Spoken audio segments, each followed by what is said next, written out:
Okay, my name is Herb Gorman. Great, perfect.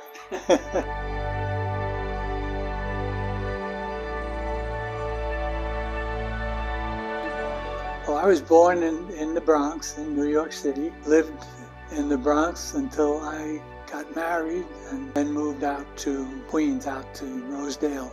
I certainly went to Mass all the time. I went to a Catholic school. I got a good education from it. Annette was a very big part of my childhood as well as my adult life. We were both started school in the first grade in St. Augustine's School in the East Bronx. Over the summer, independently and with no connection, both our parents moved to the West Bronx. And one day my mother is coming out of the house and looks across the street and says, "Mary, what are you doing here?" And Mary said, "Ruth, what are you doing here?" We now lived across the street from one another.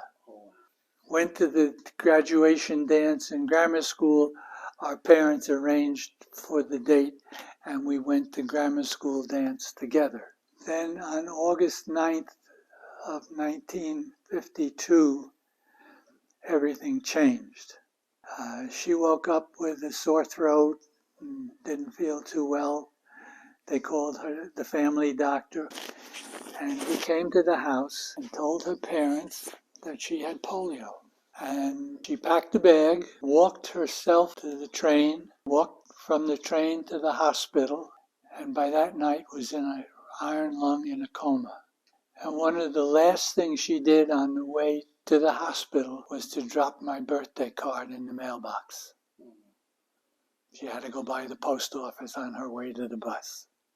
That was the point at which my life changed. Not as much as hers, but it changed. I started going to daily Mass. The family was saying a daily rosary in the evenings. I was the first one outside of her immediate family who got in to see her, because I had the priest who had been my teacher in high school and who later married us dragged me along when he went to visit her.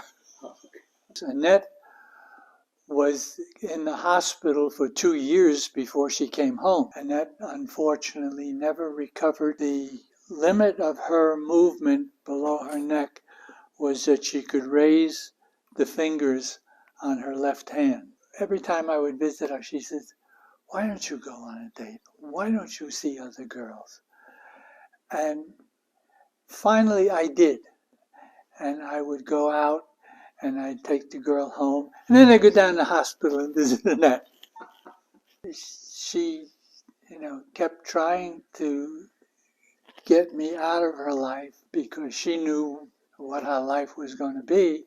After she came home from the hospital, I bought a 2-door car so that I could put her into the front seat of the car. At that point in time, the respirator that she was using, the machine that powered it took up the whole back seat in the car. And it took from 1954 till 1959 for me to convince her that we should get married.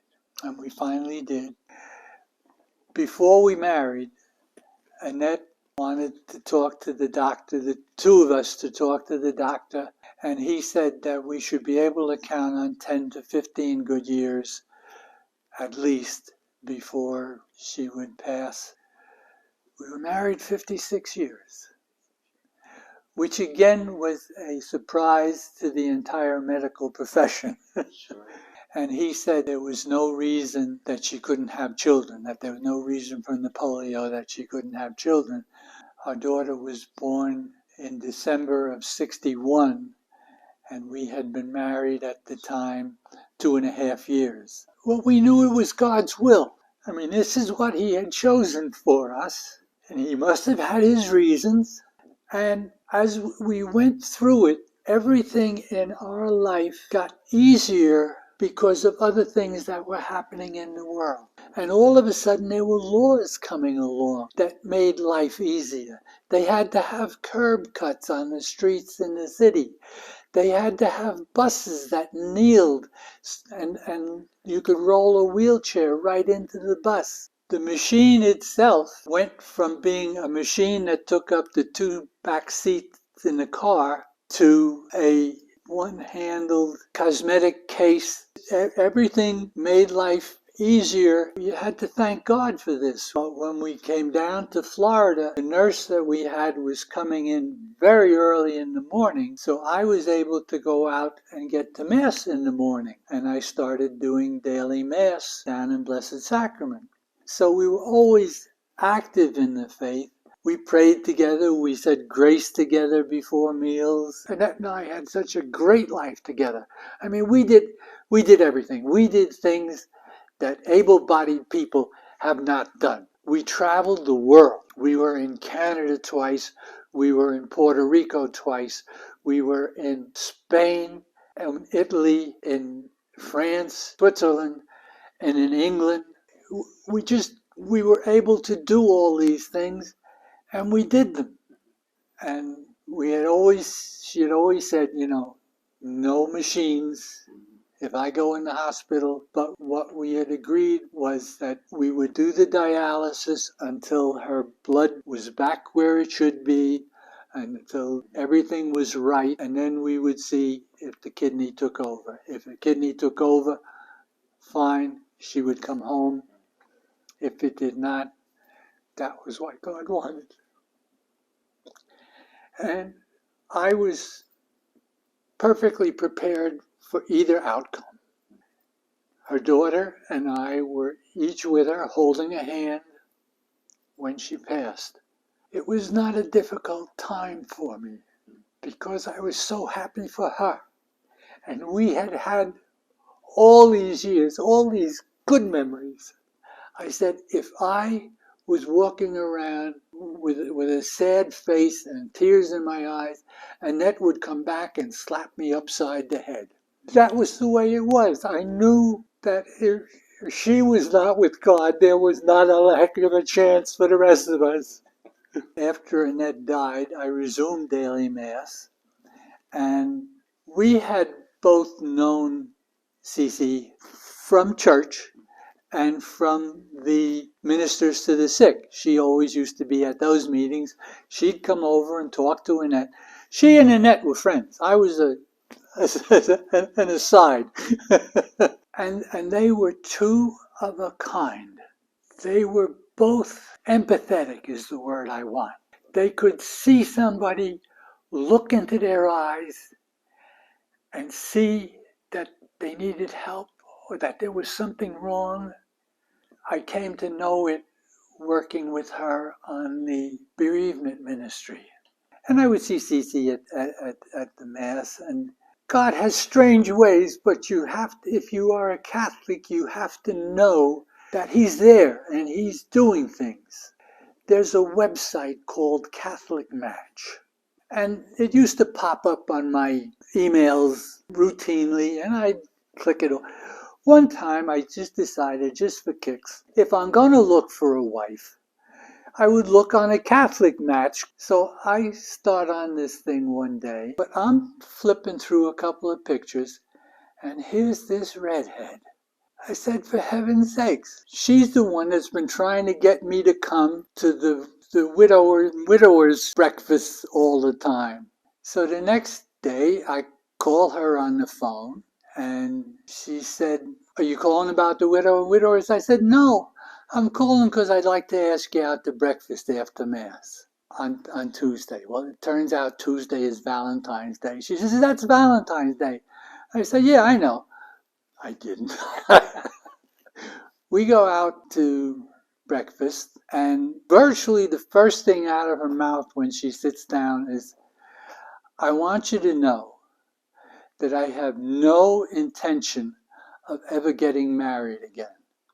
And I said, gee, I'm sorry to hear that. Maybe I can change your mind. Then we're talking, we find out that her husband and Annette both died on the 27th of October.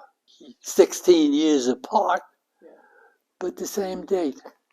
And that's when we decided that that's the day we would get married. because it would turn a sad day into a happy day. So again, God did that, and he wanted us to be together so I could take care of her. And she didn't know it at the time. She was the caregiver in the beginning. Well, she was diagnosed in August before our second anniversary. We started the chemo treatment right away and continued with chemo, I guess, until about May, maybe June. Well, the chemo stopped working. And she said that the Lord has my name in the book. He's got the date I was born, and he's got the date I'm going to die. And there is nothing that I can do here that's going to change that. So she said, I'm going to stop the chemo. We'll live as well as we can until the time comes. I don't know how I could have done this if I wasn't a Catholic and had God to rely on. I knew that he was always with us. And I knew that where she was going to be was going to be a much better place. If you have faith, and if you believe in God, and you know he's there, and that he's a good God, and that he is with us all the time, there is nothing that life can throw at you that you can't handle.